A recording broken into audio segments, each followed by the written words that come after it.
Will you save my mother's life for $5? Asked the 9-year-old girl as she walked into the Iron Brotherhood clubhouse with a crumpled bill clutched in her hand. The room went silent. 15 bikers froze mid-conversation. This wasn't a place for children. The Iron Brotherhood was notorious. Ex-military, ex-cons, men with violent pasts. Hammer, the chapter president, set down his cards. His massive frame, 6 feet 5 inches and 280 pounds of muscle and tattoos, would have terrified most adults. But the little girl didn't flinch. "What's your name, sweetheart?" "Emma. Emma Rodriguez." "Where are your parents?" "My mom's at the hospital. She's dying." Emma's voice cracked. "The doctors say she needs medicine, but we don't have insurance and it costs $50,000. My uncle said he'll pay for it, but only if I go live with him forever. My mom said no because he's a bad man. But if she dies, it's my fault. I heard you guys do things for money, so I have $5. Please, please help me." The bikers exchanged dark looks. They knew what bad man meant when a 9-year-old said it with that fear. Tank stood up. "Where's this uncle now?" "Outside in his car. He drove me here. He said bikers are criminals, and if I ask you for help, you'll just take my money and laugh at me. But I don't care anymore because my mom is all I have." Wrench looked out. A black Mercedes sat in the parking lot, engine running. Confident. Or stupid. Hammer knelt to Emma's level. "Your uncle drove you here to a biker bar in the middle of the night." Emma nodded. "He said he wanted me to learn a lesson. That nobody helps people for free. That the world is cruel." The temperature in the room dropped.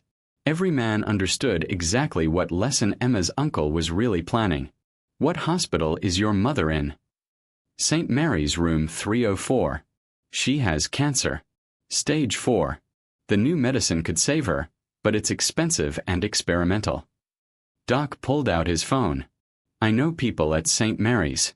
Let me make some calls." Emma held out her $5 bill with shaking hands. "This is all I have. Will you help me save my mom?" Hammer looked at that worn bill, probably saved from lunch money over weeks. Something in his chest tightened. "Keep your money, Emma. We'll help you, but first we need to talk to your uncle." Emma's eyes went wide. "He'll get mad.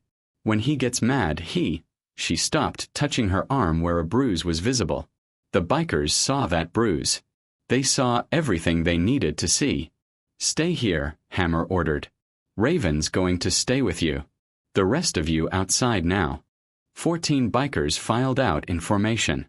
The Mercedes driver looked up from his phone, his smug expression faltering as he realized he was surrounded.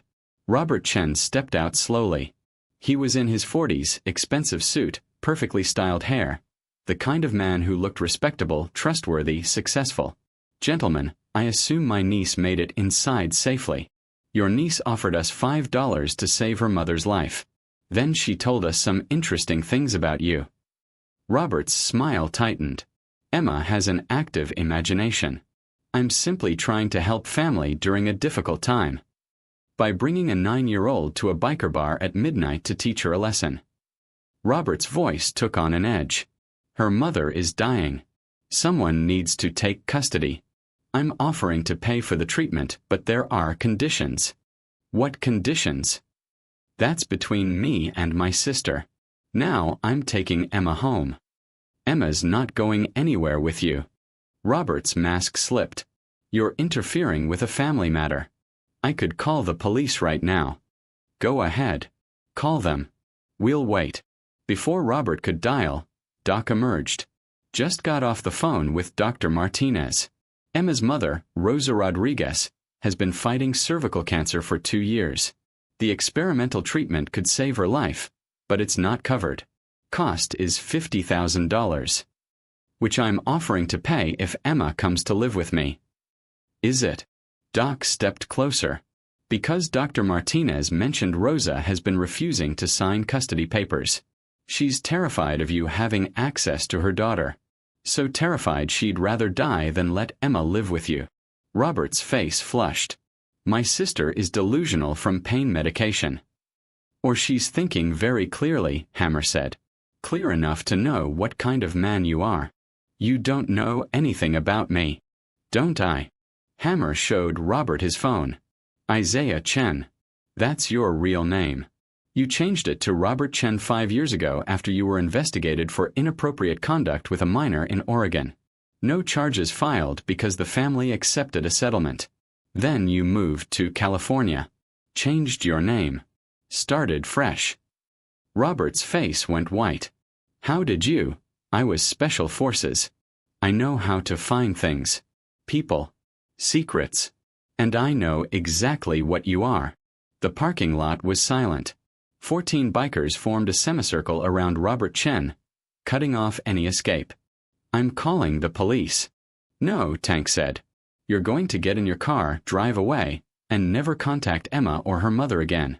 You're going to disappear from their lives permanently.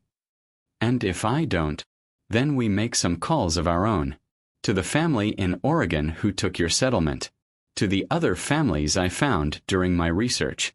3 of them across 2 states, all with daughters around Emma's age, all paid off to keep quiet. You're bluffing. Try me. Because if you don't leave right now, I'm calling Detective Sarah Morrison. She's with the Crimes Against Children Unit. She's also Tank's sister. She'd love to talk to you about some cold cases. This is extortion. No, Wrench said quietly. Extortion is what you did to Emma's mother. What we're doing is called justice. You have 10 seconds to get in your car. Then we call the detective. Your choice. Robert got in his Mercedes without another word. The engine roared and he peeled out, tires squealing. The bikers watched until his taillights disappeared. Doc, you get that recording? Doc held up his phone. Every word.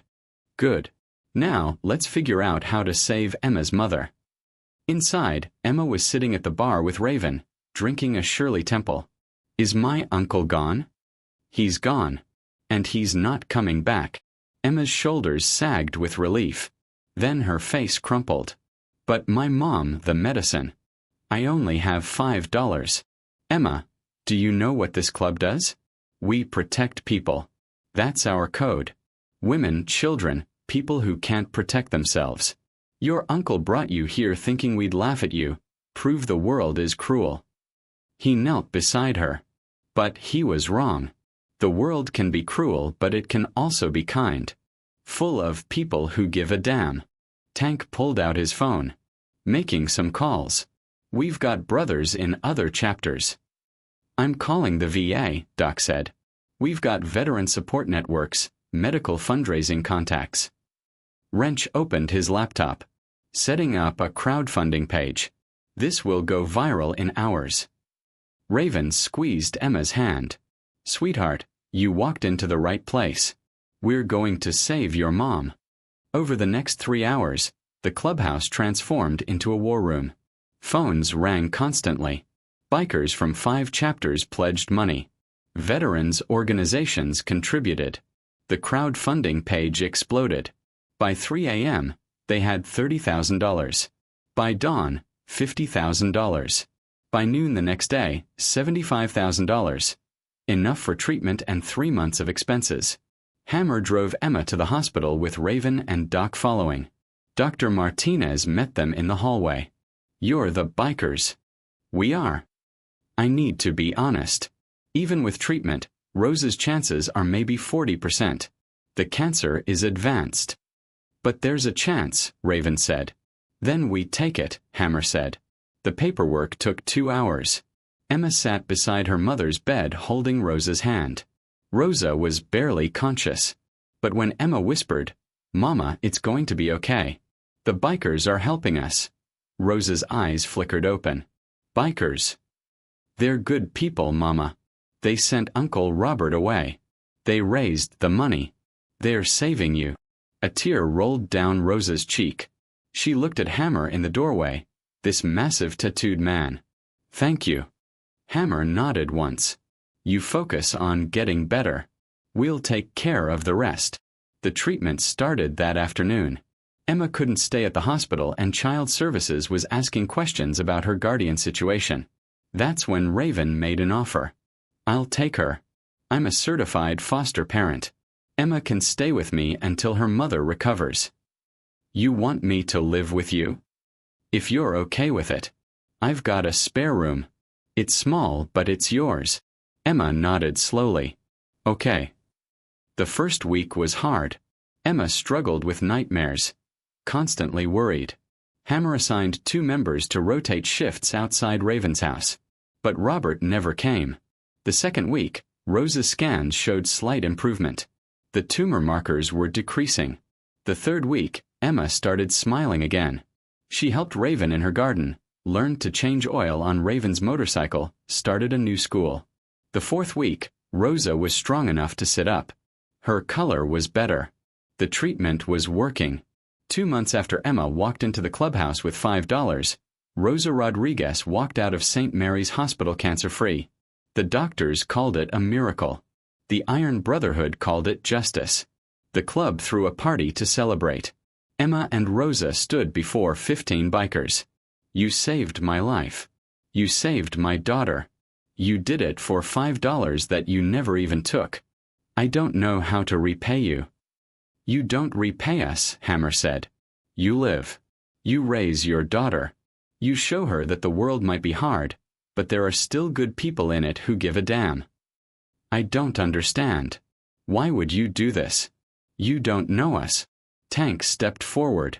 My daughter was Emma's age when my ex-wife's boyfriend started hurting her.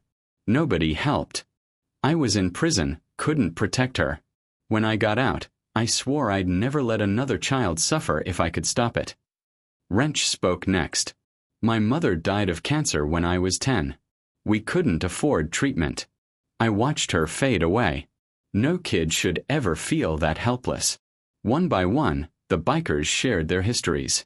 Abuse, poverty, violence, neglect.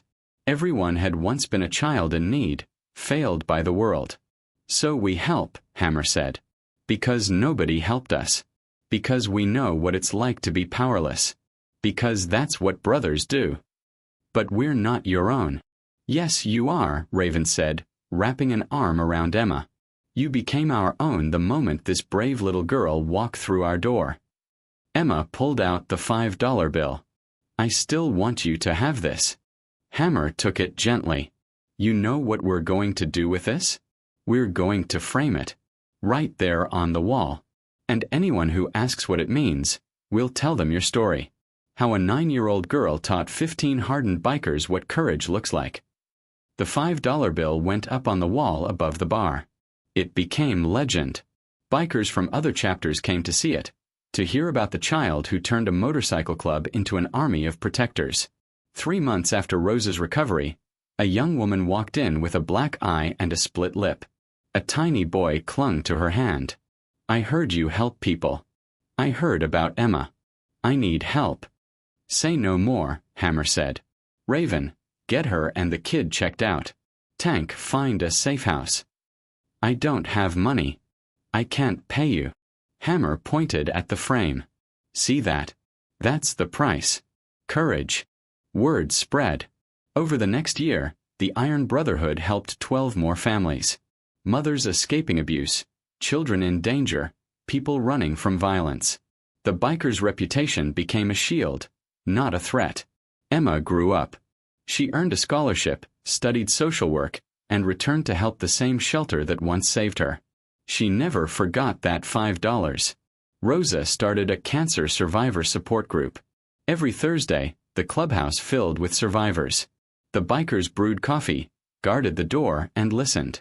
Every new member learned Emma's story during initiation. They learned why the $5 bill mattered. They learned that the world might see them as dangerous, but they chose to be protectors. Robert Chen vanished. Detective Morrison found evidence linking him to crimes across 3 states. No one missed him. Years later, when Emma graduated from college, the entire Iron Brotherhood showed up. When her name was called, 15 bikers stood and roared louder than the rest of the auditorium. Emma found Hammer in the parking lot and hugged him. Thank you for saving my mom, for protecting me, for showing me that family isn't always blood. You reminded us why we do this. Why we wear these patches, Why we chose to be more than what the world expected. Keep the $5 on the wall. Always. The bill still hangs there today, faded, almost colorless. But every member knows its meaning. Courage, hope, salvation. A reminder that sometimes the people the world fears are the ones who save you.